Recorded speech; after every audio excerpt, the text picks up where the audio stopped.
Or, en termes de santé publique, c'est exactement la même chose de boire du vin, de la bière, de la vodka ou du whisky.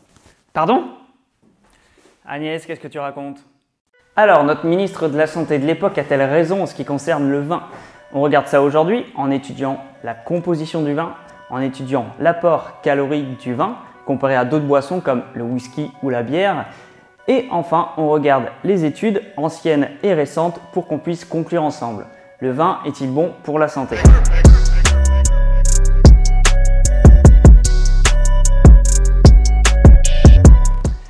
Dans un verre de vin servi au restaurant ou au bar, on a généralement 10 centilitres de vin. Ces 10 centilitres, ça équivaut à peu près à 100 grammes de vin. Et qu'est-ce qu'il y a dans 100 grammes de vin? Eh bien, très principalement de l'eau. L'alcool c'est de l'eau. L'alcool c'est de l'eau. On a 87 grammes d'eau pour 100 grammes de vin. On a à peu près aussi 10,2 grammes d'alcool. Vous me direz, mais pourtant, sur les bouteilles, les vins rouges, globalement, c'est 12,5-13%. Bien oui, c'est vrai, mais ça, c'est en volume. Or, l'alcool est plus léger que l'eau. Donc, vous allez avoir moins de grammes qu'il y a 2 millilitres. C'est d'ailleurs pour ça que quand vous faites des shooters, par exemple les B52, l'alcool est plus léger, donc on arrive à avoir plusieurs couches de différentes couleurs sur ces shooters, puisque les alcools moins forts et plus sucrés vont couler. Et c'est aussi pour ça que vous arrivez à les enflammer. Quand on fait des shooters qui s'enflamment, eh bien c'est que l'alcool est au-dessus, puisqu'il est plus léger, et c'est grâce à ça qu'il brûle. Donc on a à peu près 10 grammes d'alcool. Qu'est-ce qu'il y a d'autre? On a bien sûr le sucre résiduel, c'est-à-dire le sucre du raisin qui ne s'est pas transformé en alcool. Tout l'alcool qui vient dans notre verre de vin, il vient à la base du sucre qu'il y a dans le jus de raisin qui a été transformé en alcool. Parfois, le sucre ne se transforme pas totalement. Donc on a quelques grammes de sucre dans 100 grammes d'alcool. Ensuite viennent les minéraux. Donc les minéraux, c'est globalement ce qui va être capté par les racines des vignes, donc tout ce qui va se trouver dans le sol. Donc grâce à la pluie qui ruisselle dans les sols, elle va embarquer du potassium, du magnésium, du phosphore, du sodium, etc. C'est assez peu, c'est 0,2 grammes. Ensuite, dans la même famille que les minéraux, mais en plus petite quantité, on a les vitamines. Et pour finir, des molécules qui sont fabriquées par les plantes qui s'appellent les polyphénols. Dans les polyphénols, on aura bien sûr les fameux tannins, mais aussi le resveratrol qui aurait des vertus antioxydantes et protectrices. Petite histoire des tannins rapidement et des polyphénols en règle générale, ce sont ces molécules fabriquées par les plantes qui vont donner l'odeur aux plantes, qui vont donner leur couleur, qui vont donner leur goût, mais aussi par exemple l'astringence. Les tannins, c'est typiquement ce qui va donner le goût d'astringence au vin, cet aspect râpeux qu'on a dans la bouche après avoir bu du vin rouge. Ici, le raisin, il vient un peu plus acide. Il est un poil plus acre aussi. Plus acre ou plus âpre? Non, acre. Moi, j'aurais dit âpre, moi. Si vous voulez en savoir plus sur les tannins, sur les polyphénols, c'est très intéressant. Je vous renvoie à cette conférence du pro français en la matière, du pro des polyphénols et des tannins. On est sur plus d'1 heure à parler des tannins et des polyphénols. Il est passionné, donc ça rend cette conférence passionnante.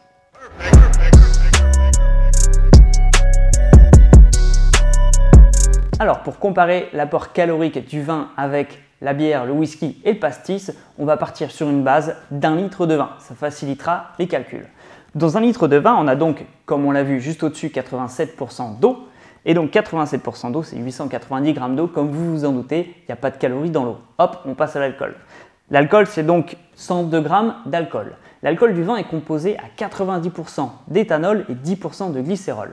Or, figurez-vous que l'éthanol est extrêmement calorique. Pour vous donner un ordre d'idée, du glucide pur, c'est 4 calories par gramme, de l'éthanol, c'est 7 calories par gramme. La chose la plus calorique qu'on peut y se manger, c'est un lipide. Du lipide, de l'huile par exemple, c'est à peu près 8 calories par gramme. Donc avec l'éthanol, on est très proche de ce qui se fait de plus calorique. Donc avec nos 92 grammes d'éthanol, on est à 644 calories pour notre litre de vin. On ajoute les 10 grammes de glycérol, donc on ajoute 40 calories. Et on ajoute nos 26 grammes de glucides puisque c'est le sucre résiduel. Ça peut changer bien entendu en fonction du soleil qu'il y a eu, du cépage, etc. Donc avec 26 grammes de glucides, on a 104 calories, ce qui nous donne un total de 788 calories. Donc ça vient de mes calculs. Maintenant, j'ai comparé ça avec ce qui était donné par le SICAL. Le SICAL, c'est la table de composition de référence en France puisque c'est ce qui est donné par l'Agence nationale de la santé. eh bien, il nous donne pour du vin rouge 820 calories. Donc c'est un peu au-dessus de ce que j'ai trouvé. Alors ça peut varier en fonction du degré d'alcoolémie. Maintenant on a souvent des vins à 14 voire 14,5 et ça varie aussi, comme je vous l'ai dit, avec la quantité de sucre qui reste après la fermentation. Par exemple Santé Canada va nous donner 720 calories de moyenne pour un vin rouge, donc on est quand même plus bas. Donc avec ma moyenne de 790, je pense être dans une moyenne, voire en moyenne haute même. Voilà. Pour comparer le vin à la bière, je me suis basé sur quelque chose qui ait du sens, c'est-à-dire la même dose d'alcool ingurgitée. C'est-à-dire que pour 1 litre de vin, on a une certaine dose d'alcool. Pour cette même dose d'alcool, il faudra 2,6 litres de bière. Ça, c'est un produit en croix.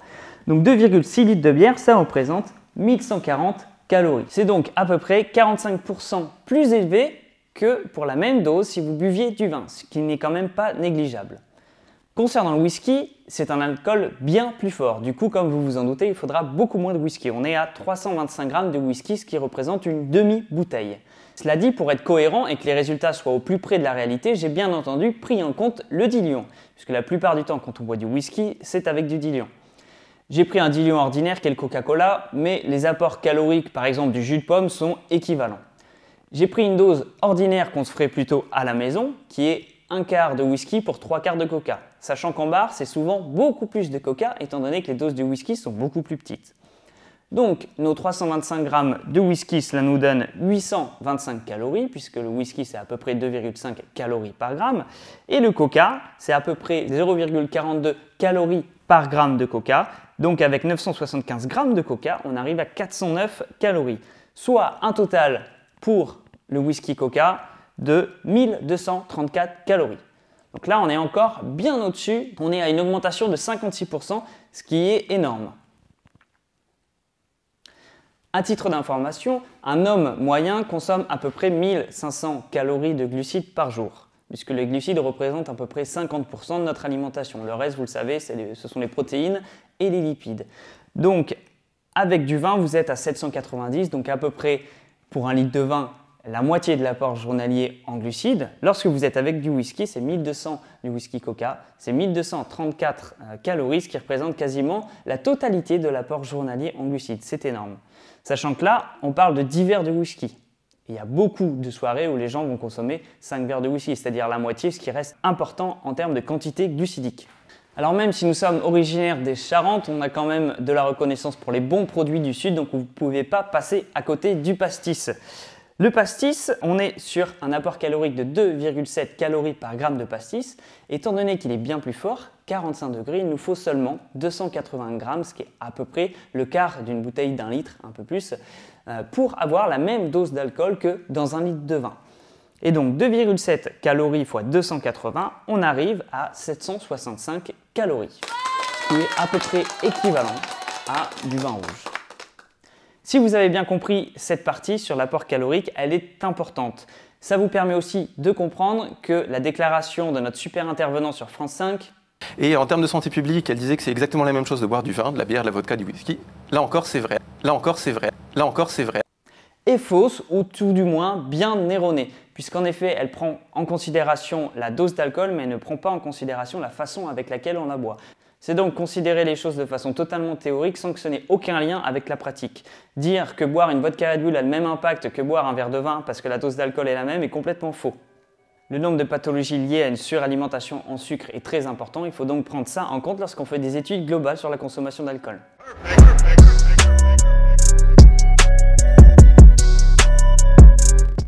Tout commence dans les années 50. Toute une panoplie d'études commence à faire le lien entre la consommation de graisses saturées et le nombre de maladies cardiovasculaires. Et les études européennes nous montrent quelque chose de très rigolo. Vous voyez, la ligne en bas représente la courbe des abscisses, c'est la consommation de graisses saturées, et la ligne à gauche, les ordonnées, représentent le nombre de maladies cardiovasculaires. Vous voyez que la France se situe très à droite, c'est-à-dire que nous consommons beaucoup de graisses saturées et pourtant nous sommes très bas en termes de maladies cardiovasculaires. On sort complètement de la courbe de la moyenne européenne. Et c'est à partir de ce moment-là qu'on a commencé à parler du French Paradox. C'est très bizarre. Pourquoi nous, qui consommons beaucoup de graisses saturées, nous sommes moins atteints par les maladies cardiovasculaires ? Il y a eu une multitude d'explications qui ont été avancées, mais à partir de 1992, 2 chercheurs français publient dans The Lancet une étude qui fait le lien entre consommation de vin élevée et protection contre les maladies cardiovasculaires. The Lancet, c'est un magazine à comité de lecture, c'est-à-dire que votre article n'est publié que s'il paraît sérieux, s'il est crédible. Donc cet article a eu un gros impact et on a fait très rapidement ce lien. Les Français sont mieux protégés grâce à leur consommation de vin. Je pense que c'est aussi fort que ça. Je pense que dans le vin, il y a quelque chose qui est complètement magique. Ce French Paradox a donc beaucoup fait parler de lui et pendant des dizaines et des dizaines d'années, on a eu énormément d'articles qui nous recommandaient de boire du vin. Et il a surtout été appuyé par d'autres études dans les années 90 qui nous montraient qu'une faible consommation d'alcool avait des effets bénéfiques sur la santé. Vous voyez, cette courbe, c'est celle qui représente la plupart des études qui ont été faites dans ces moments-là. Quelqu'un qui est abstinent, qui ne boit pas du tout d'alcool, a plus tendance à avoir une mauvaise santé que quelqu'un qui va boire 1 ou 2 verres d'alcool par jour. Et ces études, en effet, elles étaient justes, elles étaient cohérentes. Donc, c'était assez cohérent de penser que la consommation de vin pouvait nous aider à lutter contre les maladies cardiovasculaires. Sauf qu'en 2006, patatras.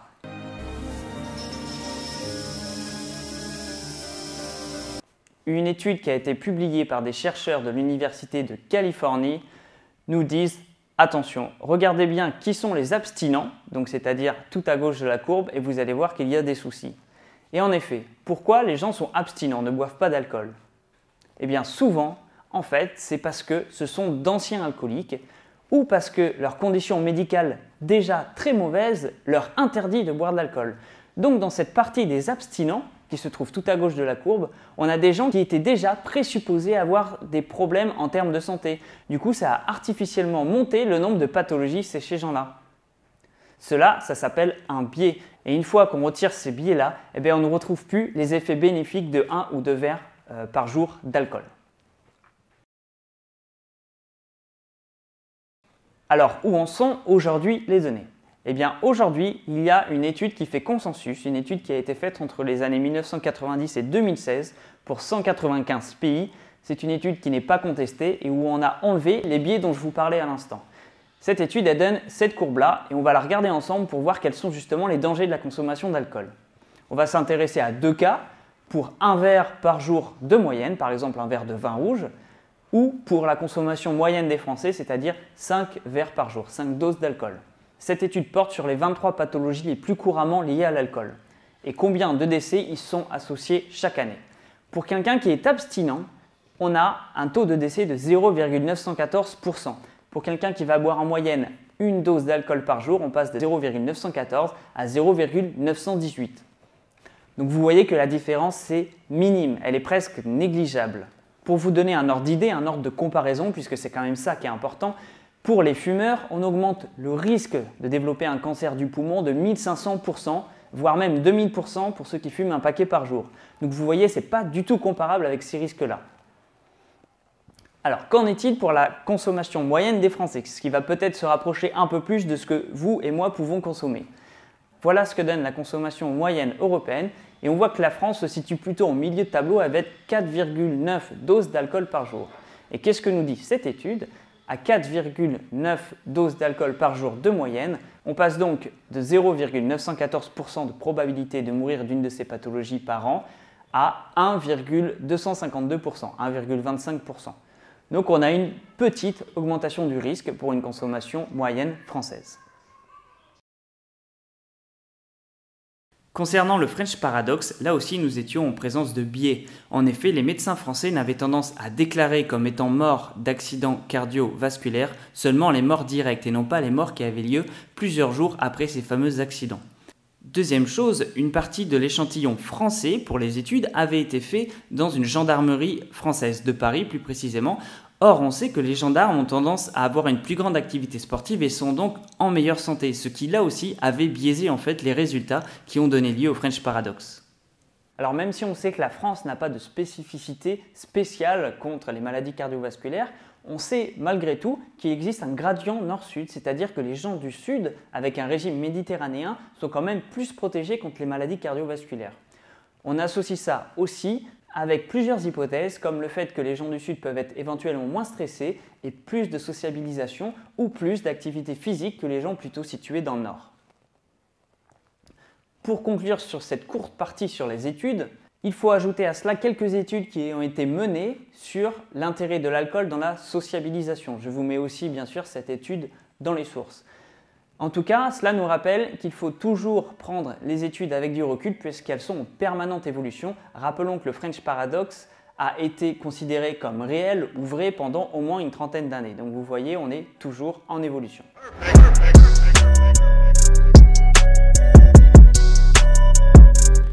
En ostéopathie, on dit souvent que le mieux est l'ennemi du bien pour éviter d'aller trop loin dans les traitements. Bien, je vais appliquer ça à cette vidéo que je vais du coup arrêter ici parce que je la trouve suffisamment complète.